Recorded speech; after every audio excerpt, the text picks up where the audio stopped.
40s or 50s and starting to think about your bone health, you're not alone. Menopause brings a lot of changes, and bone loss can be one of the big ones that sneaks up on us. I'm Dr. Brooke Bussard, and today I'm going to break down exactly how menopause impacts your bones and what you can actually do about it with smart nutrition, the right kind of movement, and a reality check around something called energy deficiency. Let's start with estrogen. Many people think of estrogen as the hormone responsible for female reproductive health. But it's so much more than that. It affects a wide variety of systems in the body, including the musculoskeletal system.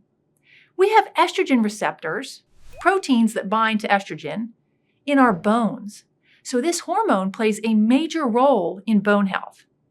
Estrogen influences the activity of cells that form bone, the osteoblasts, and cells that break down bone, the osteoclasts. And estrogen keeps these two types of cells in check, so the skeleton is continuously remodeling, getting rid of old bone and building new bone. But once your hormone levels start to drop in perimenopause and postmenopause, the balance of bone building and bone breakdown is lost, and the osteoclasts become more active, breaking down bone tissue, and the rate of bone loss increases. And in fact, women lose an average of 10 to 20% of their bone density in just the first 5 years after menopause. And that's why osteoporosis becomes such a concern after the age of 50. Now, when it comes to bones and nutrition, most people think of calcium and sometimes vitamin D, which helps us absorb calcium. But calcium and vitamin D are not the whole story. Your body needs magnesium, phosphorus, vitamin K, protein, and other nutrients to support bone building. So leafy green vegetables, tofu, beans, nuts, and seeds are all excellent sources of bone-building nutrients. But here's the part most women don't hear about. If you're not eating enough overall, especially if you're very active or trying to lose weight, or if you're taking medication to dampen hunger signals and reduce your appetite, you may be in a situation called low energy availability. And this happens when your energy output is higher than your intake, especially during the times of day when your body is looking for fuel. And this causes your body to go into conservation mode. It won't prioritize building or maintaining bone. It's just trying to keep you alive. And that often means using the bones as a quarry to get the nutrients that are needed for other important functions, like keeping the heart beating, transmitting nerve impulses, contracting muscles, and so much more. Speaking of muscles, let's talk about exercise. To build or preserve bone, you need to go beyond walking. Walking's great, but it's not enough by itself. Challenging the muscles with resistance training is an effective way to stimulate the bones.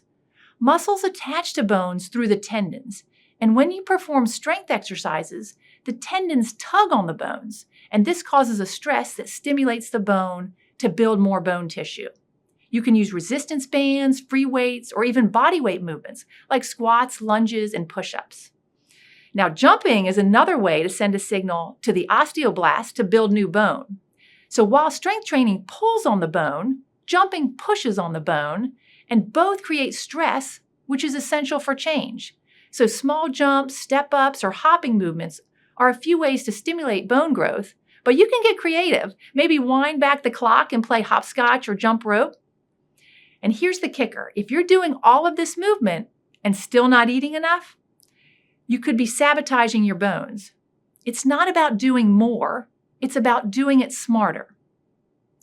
So although menopause sets women up for bone loss as estrogen declines, it doesn't mean you're destined for weak bones or fractures.